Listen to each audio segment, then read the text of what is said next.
Hello बच्चों, चलिए प्रश्न को देखते हैं। चित्र में एक पोटेंशियोमीटर दर्शाया गया है जिसमें एक 2.0 वोल्ट और आंतरिक प्रतिरोध 0.40 ओम का कोई सेल पोटेंशियोमीटर के प्रतिरोधक तार AB पर वोल्टापात बनाए रखता है। कोई मानक सेल जो 1.02 वोल्ट का अचर विद्युत वाहक बल बनाए रखता है कुछ मिली एम्पियर की बहुत सामान्य धाराओं के लिए तार की 67.3 सेंटीमीटर लंबाई पर संतुलन बिंदु देता है। मानक सेल से अति न्यून धारा सुनिश्चित करने के लिए इसके साथ परिपथ में श्रेणी क्रम में 600 किलो ओम का एक उच्च प्रतिरोध इसके साथ संबंध किया जाता है जिसके संतुलन बिंदु प्राप्त होने के निकट लघुपतित कर दिया जाता है। इसके बाद मानक सेल को किसी अज्ञात विद्युत वाहक बल ई के सेल से प्रतिस्थापित कर दिया जाता है जिससे संतुलन बिंदु तार की 42.3 सेंटीमीटर लंबाई पर प्राप्त होता है। उपरोक्त स्थिति में यदि पोटेंशियोमीटर के परिचालक सेल का विद्युत वाहक बल 2.0 वोल्ट के स्थान पर 1.0 वोल्ट हो तो क्या यह विधि फिर भी सफल रहेगी। तो बच्चों हमसे ये उपयुक्त विधि के बारे में पूछा गया है प्रश्न में कि ये जो विधि है इसमें हम क्या करें, पोटेंशियोमीटर का जो परिचालक सेल है अर्थात विभवमापी के परिचालक सेल जो है उसका विभव क्या करें, कम कर दें, अर्थात उसका विभव 2 वोल्ट से 1 वोल्ट कर दें। तो क्या ये विधि उपयुक्त रहेगी। तो इसके लिए बच्चों हम क्या देखते हैं, हम देखते हैं मुख्य उदाहरण। तो यहाँ पर बच्चों हमारे पास एक विभवमापी दर्शाया गया है जिसमें हमारे पास ये बच्चों ये क्या है, हमारे पास धारा नियंत्रक है जिसे हम धारा नियंत्रक आर है। ये हमारे पास बच्चों बैटरी क्या है, बी है। यहाँ पर एक जो सेल है विद्युत वाहक बल ई का वो लगाया हुआ है। यहाँ पर बच्चों हमारे पास कुंजी K2 है। ये हमारे पास बच्चों यहाँ पर क्या है, ये हमारे पास है प्रतिरोध बॉक्स, इसको क्या बोलते हैं बच्चों, प्रतिरोध बॉक्स हमारे पास इसमें लगा हुआ है। इसके साथ ही बच्चों हमारे पास यहाँ पर क्या है, एक गैल्वेनोमीटर लगा हुआ है। ये गैल्वेनोमीटर हो गया बच्चों, ये जो तीर के निशान से हमारे पास बने हुए हैं तो ये दोनों हमारे पास क्या है बच्चों, ये हमारे पास जोकी है, इसको क्या बोलते हैं बच्चों, जोकी बोलते हैं। और यहाँ पर बच्चों हमने क्या माना, बिंदु ए माना, यहाँ पर हमने बिंदु सी मान लिया है। ये कुंजी बच्चों हमारे पास कौन सी है, K1 कुंजी हमारे पास है। ये बिंदु सी है, ये बिंदु ए है। और बच्चों हम यहाँ क्या करते हैं, जोकी की सहायता से क्या करते हैं हम यहाँ पर जो इसमें जब तक विक्षेप प्राप्त नहीं हो जाता, मतलब इस जोकी को क्या करते हैं हम विभवमापी का जो तार है उस पर लेकर जाते हैं और जब तक गोलमीटर में कोई विक्षेप प्राप्त नहीं हो जाता तब तक घुमाते हैं। तो हमें यहाँ पर बिंदु N1 तथा N2 पर क्या होता है, विक्षेप प्राप्त होता है। तो हम इसको बिंदु N1 का कहते हैं और इसको बिंदु N2 कहते हैं। तो बच्चों ये तो हमारे पास क्या हुई, विभवमापी की संरचना हुई। अब बच्चों विभवमापी जो होता है ये क्या होता है, एक समान लंबाई का एक तार होता है जो कुछ मीटर में होता है। इसे हम कुछ टुकड़ों में काट देते हैं और काट कर क्या करते हैं बच्चों, हमारा धात्विक पट्टी जोड़ देते हैं तथा इस तार जो होता है इस तार को हम क्या करते हैं, किसी मानक सेल के सिरों से संबंध कर देते हैं।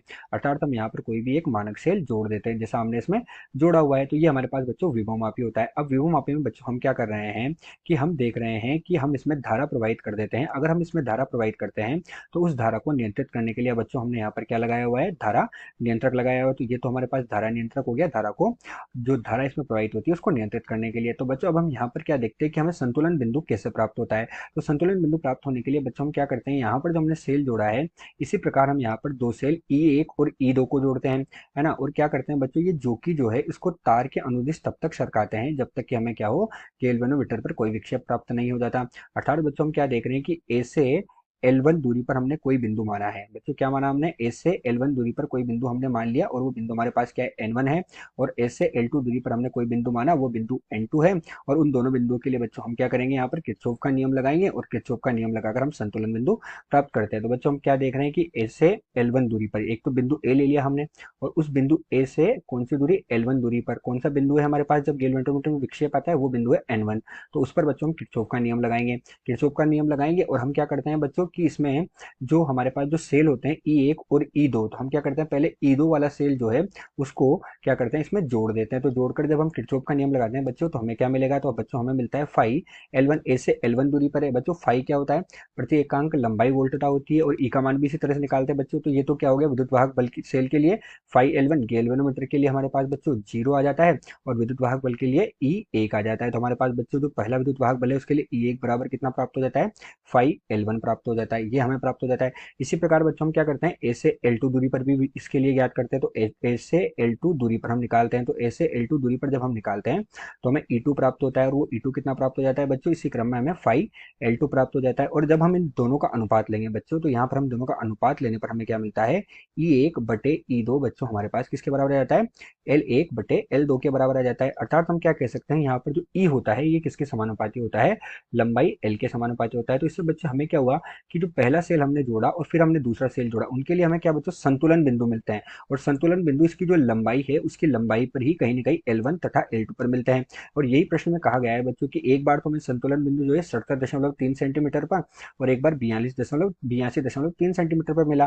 तो बच्चों हमारे पास ये दो सेल होते हैं। अब इन दोनों सेलों में से एक सेल का चुनाव हम क्या करते हैं बच्चों, मानक सेल के रूप में करते हैं तथा दूसरे सेल को हम निकाल लेते हैं। तो विभवमापी में बच्चों जो हम मानक सेल लेते हैं, वो जो मानक सेल होता है उसका जो हमारे पास वोल्ट होता है, वो वोल्ट अर्थात उसकी जो वोल्टता होती है वो क्या होनी चाहिए बच्चों, अति उच्च कोटि की होनी चाहिए। क्या लिखते हैं बच्चों, हम जो मानक सेल या परिचालक सेल लेते हैं उस मानक सेल की वोल्टता अति उच्च कोटि की हो, मानक सेल की वोल्टता अति उच्च कोटि की होनी चाहिए। तो वो जब अति उच्च कोटि की होगी बच्चों तो हमें संतुलन बिंदु प्राप्त हो जाता है। तो अच्छी अति उच्च कोटि की होनी चाहिए, अति उच्च कोटि की होनी चाहिए। तो जो हमारे पास मानक सेल हमने क्या माना बच्चों, E1 और E2 में से हम एक को मानक सेल मानते हैं, उसका मान की सहायता से अपन दूसरे सेल का मान ज्ञात कर लेते हैं। और वो जो मान है हमारे पास बच्चों वो कैसा होना चाहिए, अति उच्च कोटि का होना चाहिए। तो बच्चों अब हम ये मुख्य उदाहरण है, इसके आधार पर अब हम प्रश्न को हल करते हैं। तो बच्चों प्रश्न में हम क्या देखते हैं, हमसे क्या कहा गया है इसकी अंतिम लाइनों में कि यदि पोटेंशियोमीटर के परिचालक सेल का विद्युत वाहक बल 2.1 वोल्ट कर दे।